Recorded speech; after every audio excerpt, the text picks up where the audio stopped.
It's the morning of July 11th, 1804.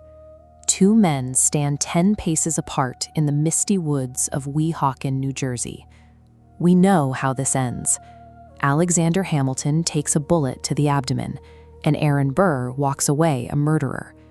For over 2 centuries, the story has been remarkably consistent.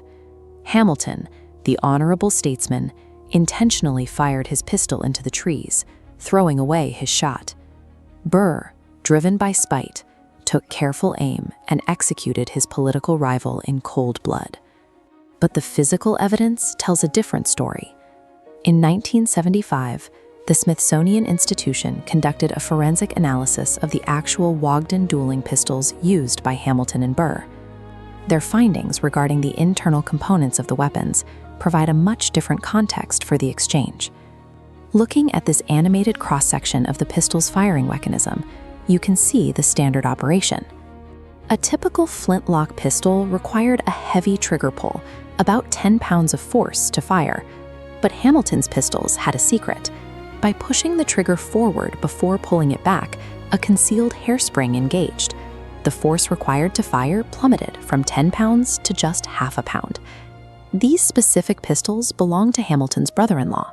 Hamilton knew exactly how to activate this sensitive hair trigger.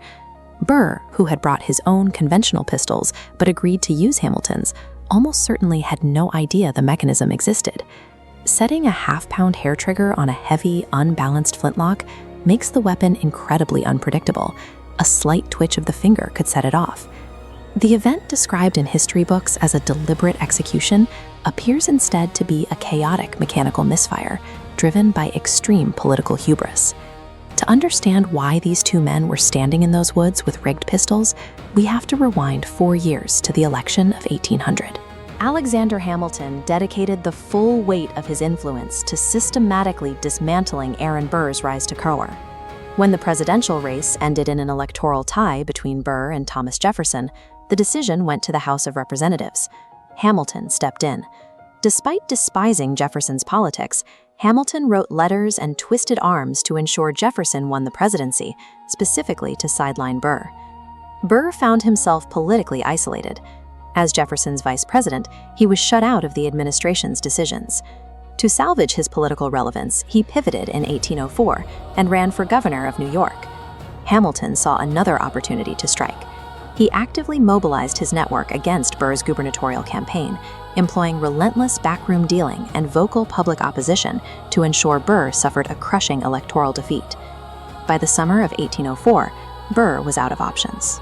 His path to the presidency was dead, his bid for governor was ruined, and his honor was in tatters. His survival, both political and personal, was completely blocked by a single relentless rival. The final breaking point came from a newspaper.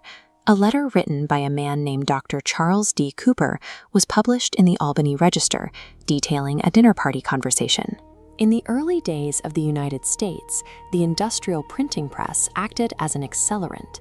Political slander, once spoken in private parlors, could be mass-produced and rapidly amplified across the young nation within days. The published text contained a lethal sentence. Cooper claimed he could detail a still more despicable opinion that General Hamilton had expressed regarding Mr. Burr.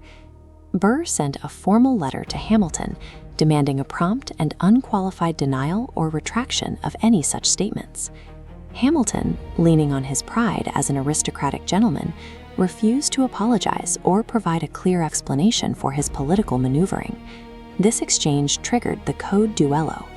This was a formalized set of 25 strict rules of engagement that governed disputes between elite gentlemen, detailing exactly how to issue challenges, negotiate terms, and, if necessary, exchange gunfire. These rigid societal rules functioned like a trap. If Burr ignored the printed insult, he accepted cowardice and total social ruin. If Hamilton apologized, he surrendered his political authority. Neither man could back down. Back in the woods of Weehawken, the smoke clears. The half-pound trigger has been pulled. Hamilton falls face first to the ground, convulsing. Dr. David Hosack, who had been waiting with his back turned, according to the dueling code, rushes to his patient. He finds Hamilton half sitting in the dirt. Hamilton looks at him and says, "This is a mortal wound, doctor," before fading into unconsciousness. They carry Hamilton down the cliffside to a waiting rowboat. As they row frantically across the Hudson River back to New York, Hosack rubs Hamilton's face and chest with ammonia spirits, desperately trying to keep him breathing. Hamilton died the following afternoon. Before the duel, he had penned an apologia, a formal written defense of his actions, stating his intention to throw away my first fire. That document immediately cemented his legacy as an honorable martyr who intended to miss. The physical death of Alexander Hamilton acted as the immediate catalyst for the complete and total destruction of Aaron Burr's public standing. Burr expected the duel to restore his honor and clear his name. Instead, he woke up to find himself a national pariah, violently condemned by the public and the press. The legal fallout was swift and severe.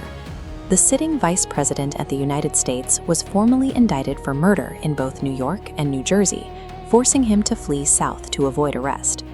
Burr never held elective office again. His political trajectory was permanently severed, and his subsequent desperate plots to gain power out west would eventually end with him facing federal charges of treason. 2 centuries later, the spot where they fought is quiet, shadowed by the towering skyline of the nation they helped build.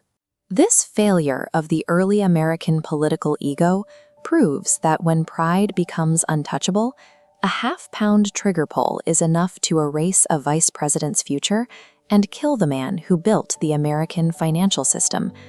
In the end, 2 of the nation's most powerful legacies were dismantled by a single morning of unyielding stubbornness.